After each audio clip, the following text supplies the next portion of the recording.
I transmigrated into a male side character in a female-oriented novel, and the moment I landed, I ran into the future femme fatale being bullied. She was clutching half a piece of dry bread, her eyes sharp like a bristling cat. On a whim, I shoved a milk candy into her hand and declared I'd have her back.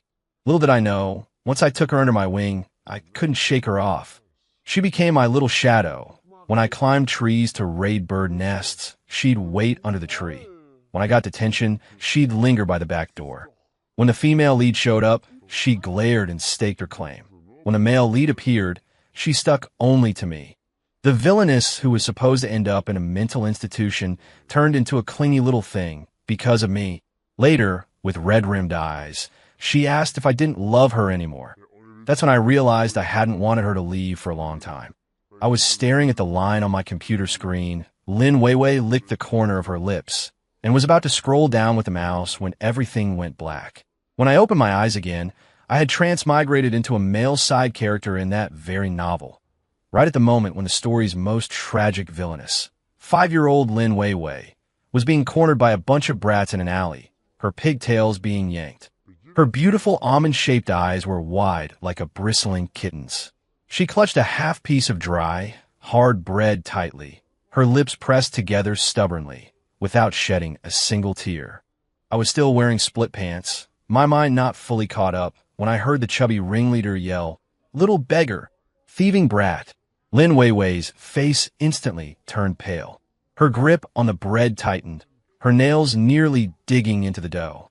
I reached into my pocket and, surprisingly, found a white rabbit milk candy, still wrapped. As if possessed, I rushed over, shoved the candy into Lin Weiwei's hand, and shouted at the bullies, "She's under my protection!" The chubby kid froze, then pointed at me and laughed. "Li Hao, have you lost it? Playing with a little beggar?"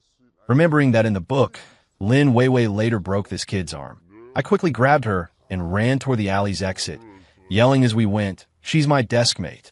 The teacher told me to play with her. We didn't stop until we were far away. Lin Weiwei was panting, still clutching that milk candy, its wrapper slightly damp from sweat. She looked up at me, her eyes startlingly bright, and asked, "You'll really let me play with you?" I nodded, but inside I was cursing. Who the hell wants to play with a future femme fatale? But then I recalled her fate in the book, abandoned by the male lead. She disfigured the female lead's face and was eventually locked away in a mental institution. I couldn't help but feel a twinge of pity. "Li Hao," I said, "don't steal any more from now on. If you're hungry, I'll share my food with you." She didn't say anything, just unwrapped the candy, popped it in her mouth, and mumbled, "I didn't steal. My mom gave that to me." I just said, "Oh," and didn't call her out. The book mentioned her mom had run off long ago, and her dad was a gambler who beat her regularly. From that day on, I had a little tail following me. Lin Weiwei didn't talk much, but she always followed me. When I want to get birds' nests, she would watch from under the tree. When I was punished by the teacher to stand, she would squat and wait at the back door of the classroom. Once, my dad bought me a transformer. She stared at it for a long time, her fingers curled as if she really wanted it. I stuffed the transformer into her hands and said, "I'll lend it to you for a few days." She jumped back in fright, waving her hands. "No, my dad will take it." I remembered the part in the book where her dad took the tuition money she had saved for half a year to gamble, and my heart felt heavy. I said, "Then I'll bring it every day. You can look at it whenever you want." Her eyes lit up again, and she hummed softly. In the 3rd grade of elementary school, a new girl transferred to our class, named Su Qing. Su Qing looked like a doll, with 2 pigtails and 2 dimples when she smiled. She was the female lead of this book. As soon as she entered the classroom, she smiled at me and said, "Li Hao, can I be your desk mate?" My heart skipped a beat. Had the plot begun? Before I could answer, Lin Weiwei, who had been sitting next to me, suddenly spoke, her voice cold and hard. "This seat is taken."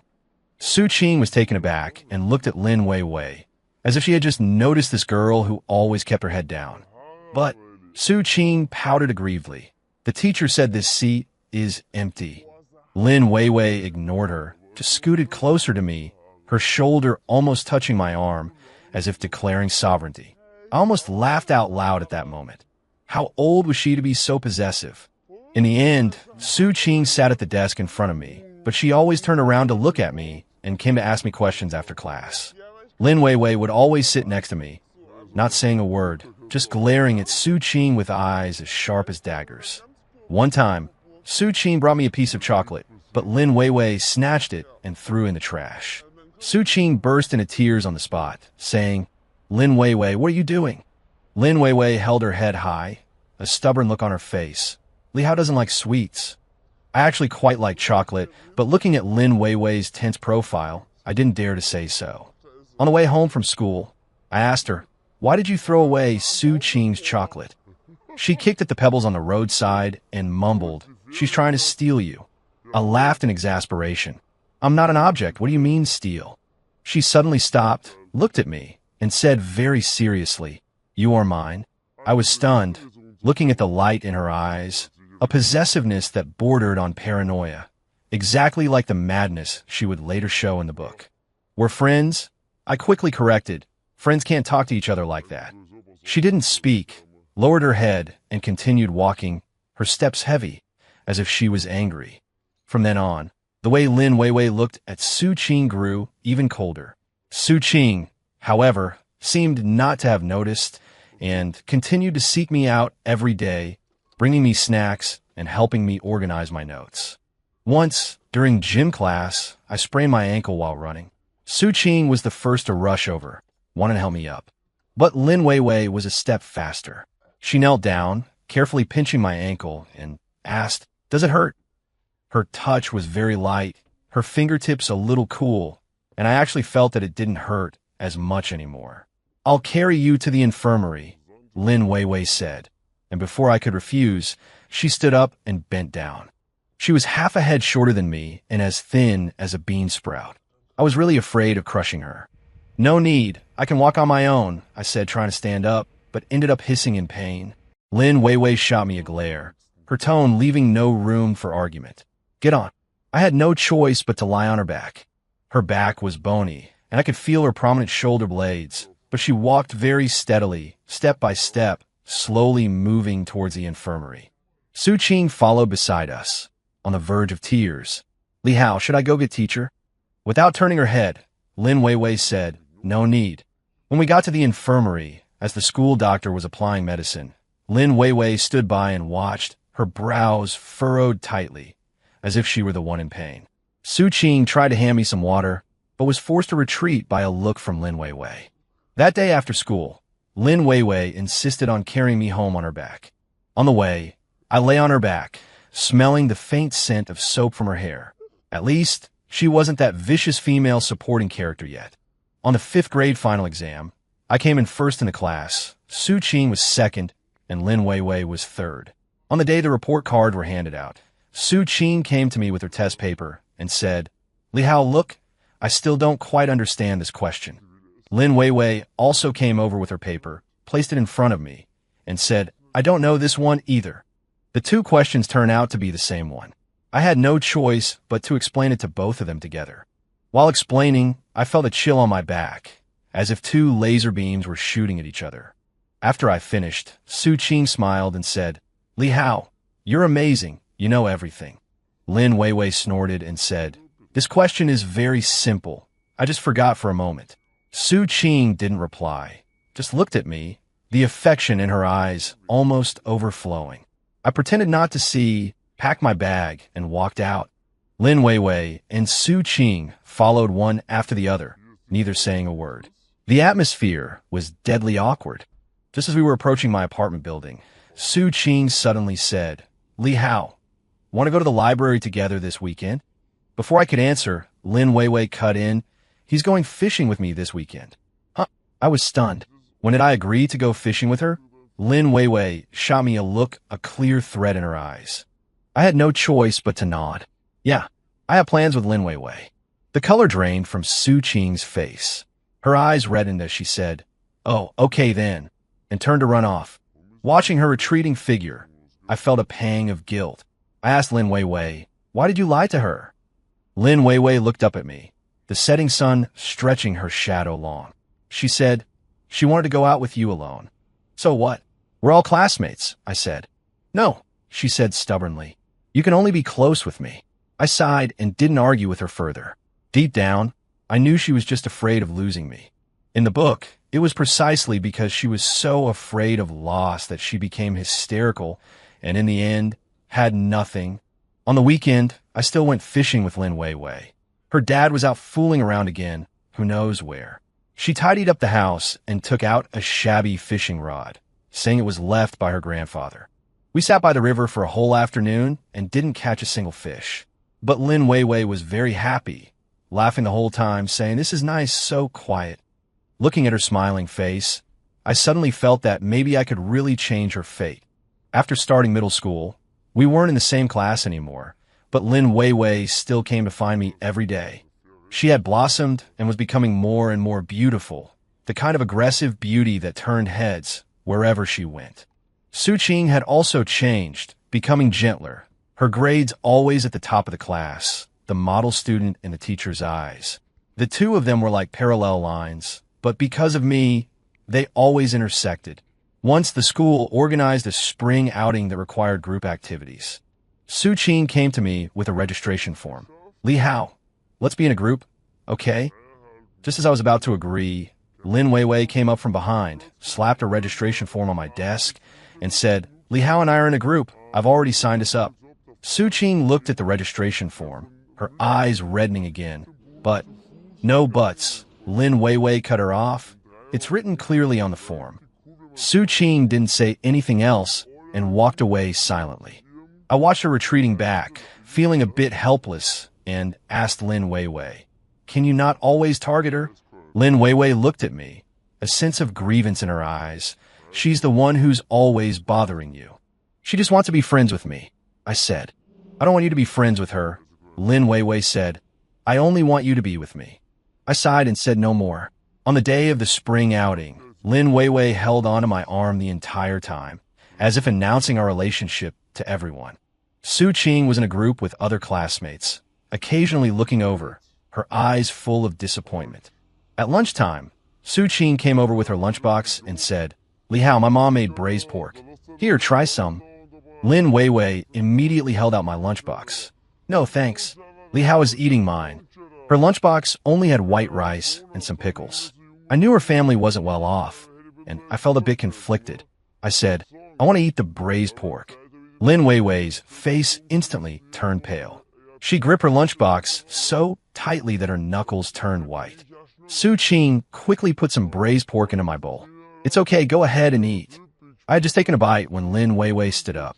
"I'm going to the restroom," she said, then turned and ran off.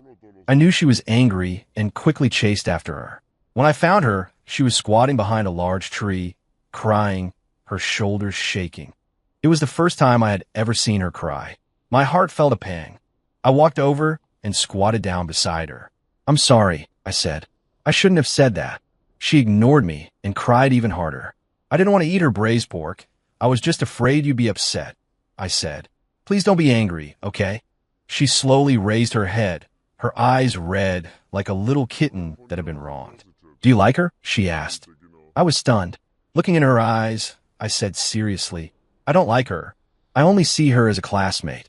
She stared at me for a long time before her crying subsided. "Really?" I nodded. "Really?" Only then did she smile, wiping away her tears. "Then I forgive you," she said. On the way back, she took my arm again, as if nothing had just happened. I looked at her side profile, but in my heart I was wondering, is it really okay for things to go on like this? It seems I've really messed up the plot. In the third year of junior high, rumors about Lin Weiwei and me started spreading in our class. Some people said we were dating. Others said Lin Weiwei was my little follower. When Lin Weiwei heard this, not only was she not angry, she was actually quite happy, saying, "If we're dating, we're dating. What's so bad about that?" I quickly covered her mouth. "Keep your voice down. If the teacher hears, they'll call our parents."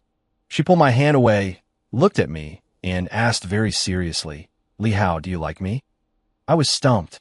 Looking into her beautiful eyes, my mind was a mess. If I said I liked her, it didn't feel like that kind of like, but if I said I didn't, I was always thinking about her. "We're best friends," I said, avoiding her gaze. The light in Lin Weiwei's eyes dimmed, and she said no more. From that day on, she didn't come to see me for several days. I started to panic a little. I went to find her, but she ignored me. Su Qing, however, took this opportunity to come find me every day, to review with me, and to bring me delicious things to eat. Once, during evening self-study, Su Qing passed me a note. On it was written, "Li Hao, I like you." I stared at the note, my mind a complete blank. This plot, has it gone awry again? Before I had a chance to reply, Lin Weiwei suddenly walked in from outside and snatched the note from my hand. After she read the note, her face turned deathly pale. Her eyes were fixed on Su Qing, as if she wanted to eat her alive. "You dare to steal my person?" Lin Weiwei's voice was trembling. Su Qing also mustered up her courage and said, "There's nothing wrong with liking someone. He's mine." Lin Weiwei screamed and was about to hit Su Qing. I quickly grabbed her. "Lin Weiwei, calm down." Lin Weiwei struggled, tears falling from her eyes. "Li Hao, you said you didn't like her." Watching her cry, I felt a special kind of unease in my heart and said, "I don't like her. I only see her as a classmate." Su Qing's tears also fell. "Li Hao, why did you have to lie to me?" My head was spinning from the two of them. "I'm not lying to you," I said. "I really only think of you as a classmate." "Then do you like me?" Lin Weiwei looked at me, a hint of expectation in her eyes. I opened my mouth but didn't know what to say. Just then, the teacher walked in and asked, "What are you arguing about?" We quickly shut our mouths, not daring to speak.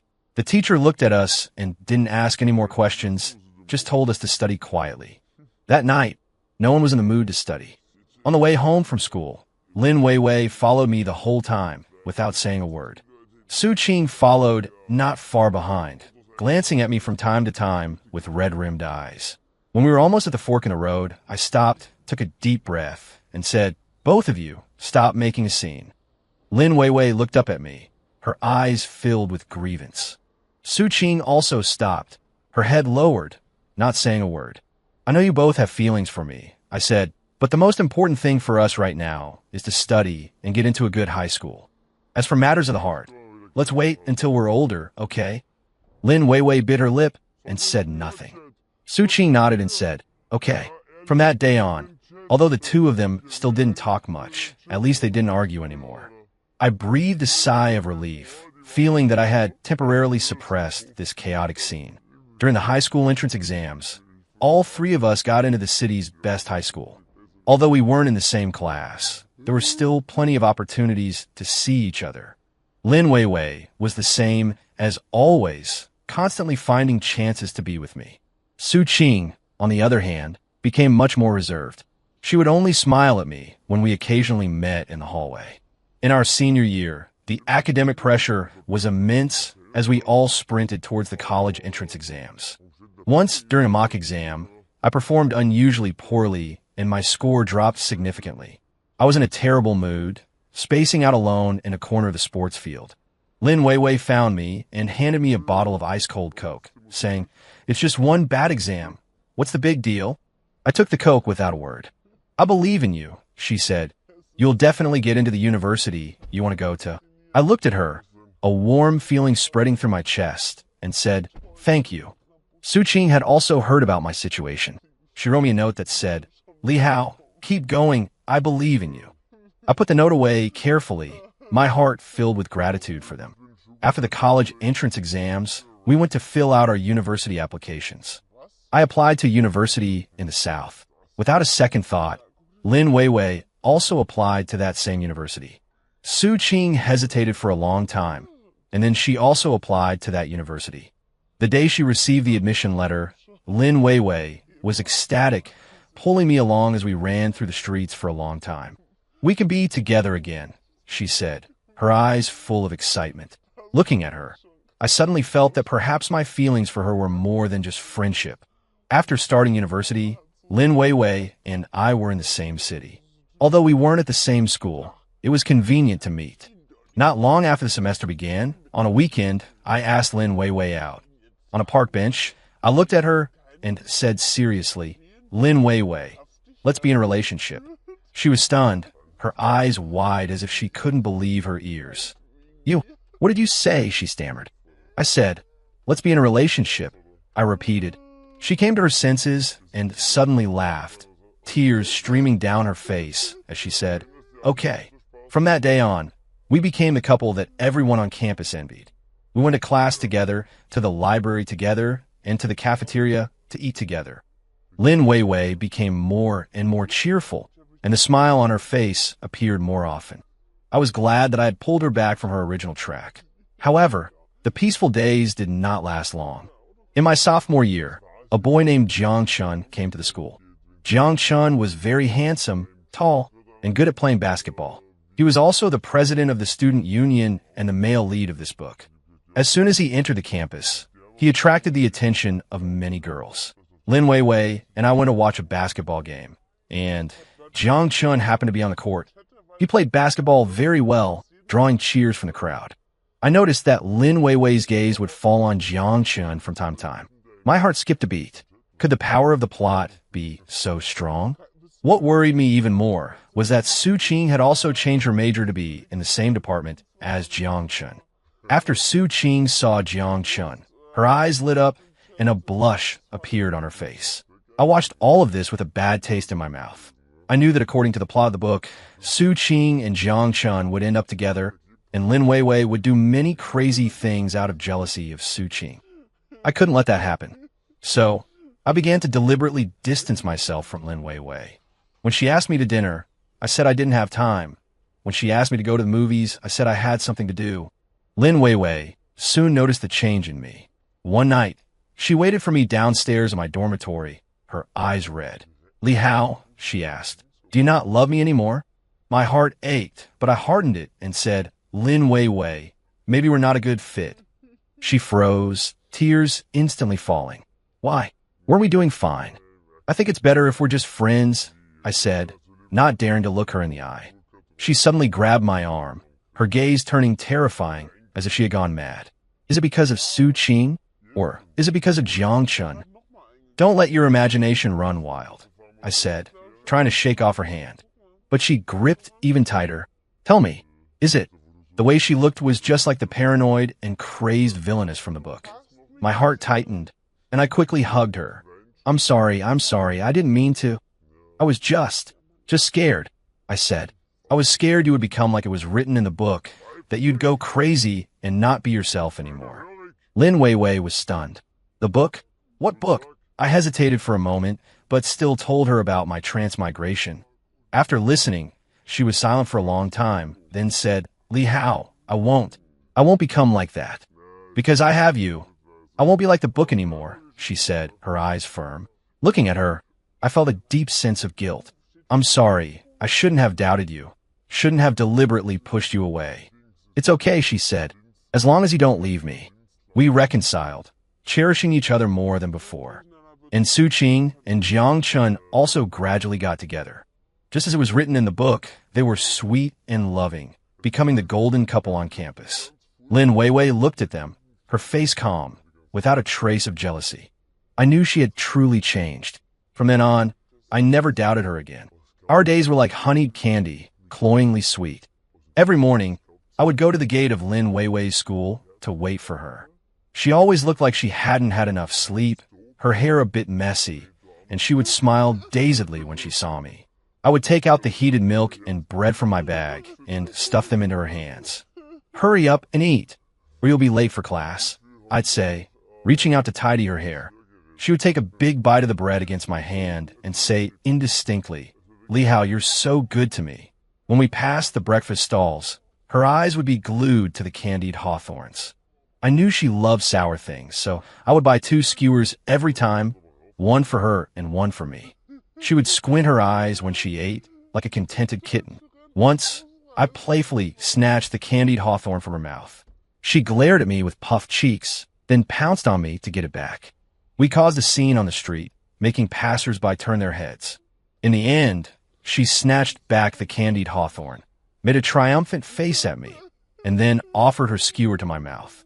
"Here, have a bite," she said, her eyes sparkling. I took a small bite. It was sweet, and my heart felt sweeter than honey. Lin Weiwei's major courses were difficult, and she often had to stay up all night drawing. Afraid she would be too tired, I went to her studio every night to keep her company. She was very focused when she drew, her brows slightly furrowed, her side profile appearing especially gentle under the light. I would read by her side, or help her sharpen pencils and organize her drawing paper. At 10 o'clock, I would put away her art supplies and say, "No more drawing, it's time for bed." She would always playfully resist, "Just a little longer, just a little while." I would pretend to be angry and turn to leave. She would quickly grab me. All right, I'll stop drawing, okay?" Only then would I smile, take out the warm milk from my bag, and watch her drink it all. On the way back to her dorm, she always walked very slowly, looking back every few steps. Downstairs at her dormitory, she would stand on her tiptoes, give me a quick kiss on the cheek, and then run upstairs with a blush. I would stand there, touching my cheek, grinning foolishly for a long time. On weekends, we would go to the supermarket together. Lin Weiwei pushed a shopping cart, flitting between the shelves like a cheerful little bird. She wanted to put everything she saw into the cart: potato chips, chocolate jelly, a whole cart full of snacks. I helplessly took the snacks she threw in the cart and put them back on the shelves. "These are all junk food, eat less." She would pout and say unhappily, "Just a little bit." In the end, I couldn't resist her and bought her a small bag of potato chips. Her face immediately lit up with a smile, and she hugged my arm coquettishly. We would also buy some groceries and go back to my rented apartment to cook. Lin Weiwei didn't know how to cook and would only make trouble on the side. When I was chopping vegetables, she would sneak a piece of carrot into her mouth. When I was stir-frying, she would stand next to me, directing me to add more salt or use less oil. As a result, the dishes always turned out strange, but she still ate them with gusto. Li Hao's cooking is so delicious, she would say, her mouth stuffed full. Looking at her, my heart felt warm. After dinner, she would offer to wash the dishes, only to end up breaking several of them. I had no choice but to shoo her out of the kitchen and clean up the mess myself. She would watch TV in the living room, calling out my name, Li Hao, from time to time. I would answer, and she would giggle and continue watching TV. Once I got sick and had a fever of 39 degrees. Lin Weiwei found out and skipped class to come see me. As soon as she entered the door, she rushed to my bedside, her eyes welling with tears, and said, "Li Hao, how are you? Are you feeling very unwell?"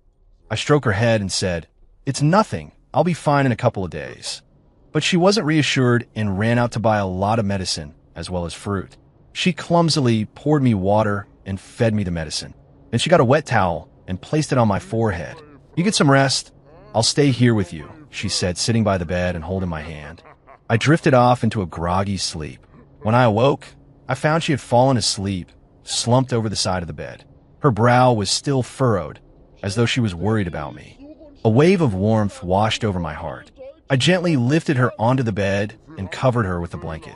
When she woke up and saw that she was lying in the bed with me, sitting beside it, her face instantly flushed red. How'd I get on the bed?" she stammered. "You fell asleep, so I carried you up," I said. She lowered her head and whispered, "Thank you." From then on, she would come to see me every day, bringing me delicious food and taking care of my daily life. Under her care, my illness quickly got better.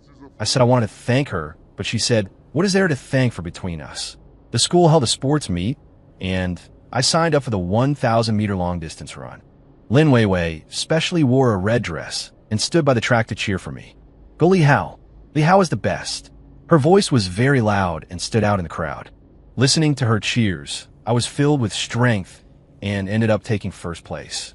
When I crossed the finish line, she immediately ran over, handed me a bottle of water, and took out a towel to wipe my sweat. "You're amazing," she said, her eyes full of admiration.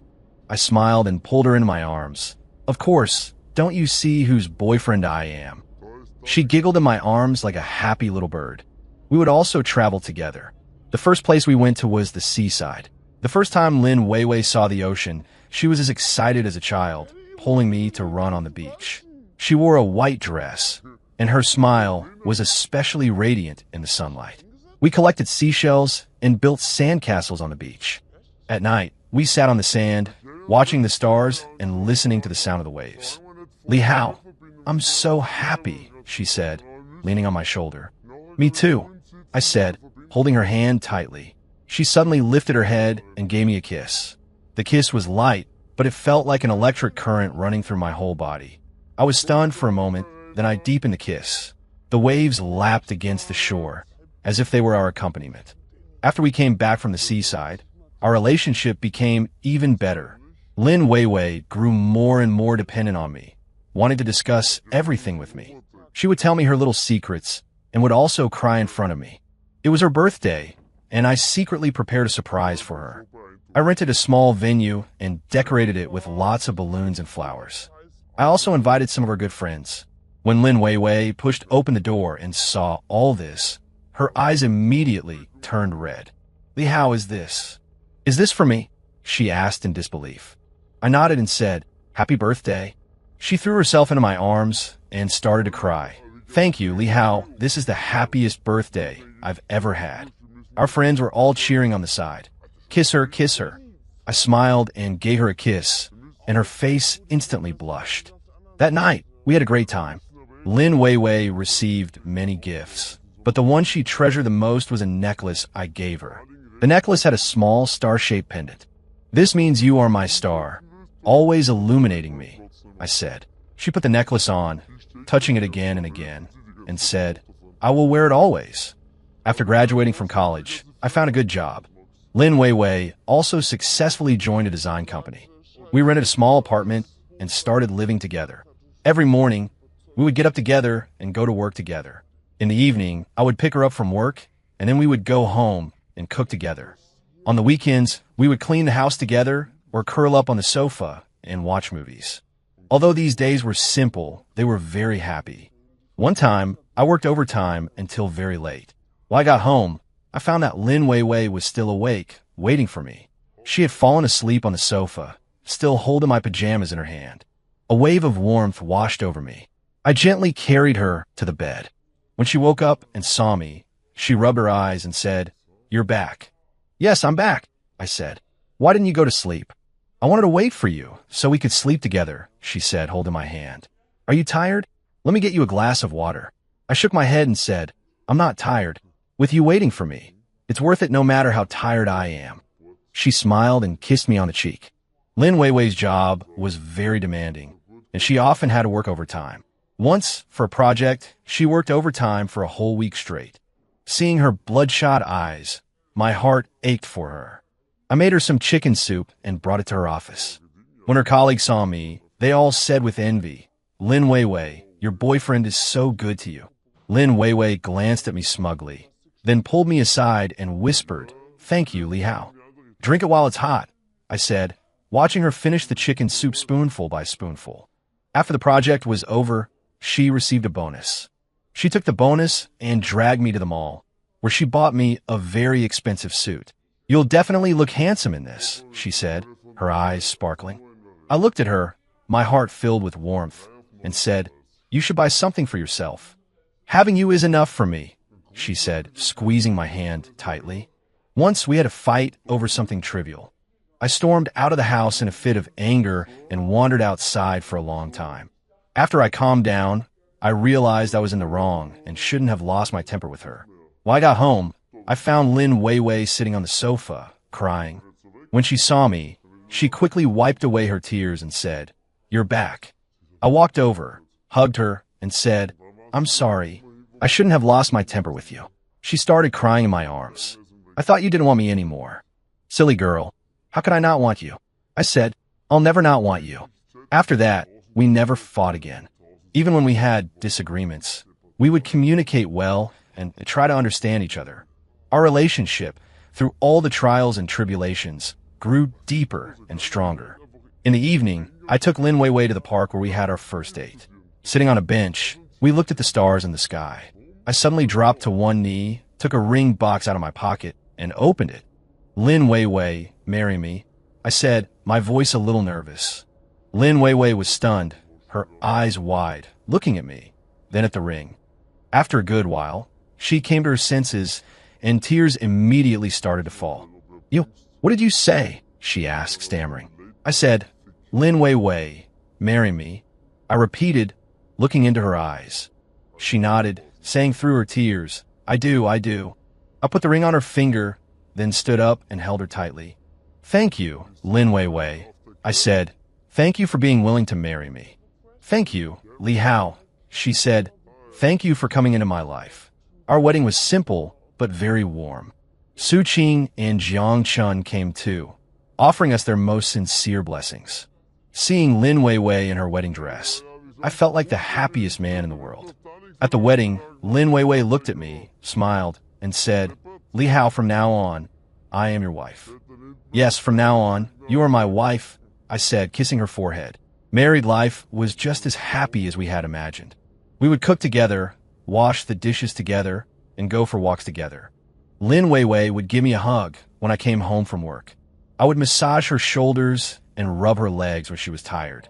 One time, she got pregnant and had severe morning sickness, throwing up everything she ate. It broke my heart to see her in such discomfort. I cooked different things for her every day, hoping she could eat a little more. At night, she often couldn't sleep well, so I would stay up with her all night, telling her stories. She would touch her belly and say with a smile, "Li Hao, who do you think our baby will look like?" "Like you. They'll definitely be as beautiful as you," I said, stroking her belly. She smiled and gave me a kiss on the cheek. 10 months later, Lin Weiwei successfully gave birth to a daughter. Looking at that tiny infant, I felt my responsibility grow even heavier. Lin Weiwei looked at her daughter, her eyes filled with motherly love. "She's so small," she said, holding her daughter carefully. "Yes, we have to take good care of her from now on," I said, holding her hand. Our daughter grew day by day, becoming more and more adorable. Like Lin Weiwei, she had a pair of beautiful big eyes. And like me, she was a little mischievous. Our family of 3 lived a happy life. Once our daughter asked me, "Daddy, how did you and Mommy meet?" I looked at Lin Weiwei, smiled, and said, "Daddy and Mommy met in a small alley." Lin Weiwei also smiled and said, "Back then, your daddy was still wearing split-crotch pants." Our daughter giggled. I looked at Lin Weiwei, my heart filled with gratitude. Grateful for that time, I traveled through time, which allowed me to meet her. Grateful to myself for not giving up on her back then. I knew that I had not only saved her, but also saved myself. With her by my side, I felt that every day was filled with sunshine. I leaned close to Lin Weiwei's ear and whispered, "I love you." She blushed and whispered back, "I love you too." The sunlight streamed through the window, shining on us, warm and beautiful. I knew that this kind of happiness would continue forever. The end.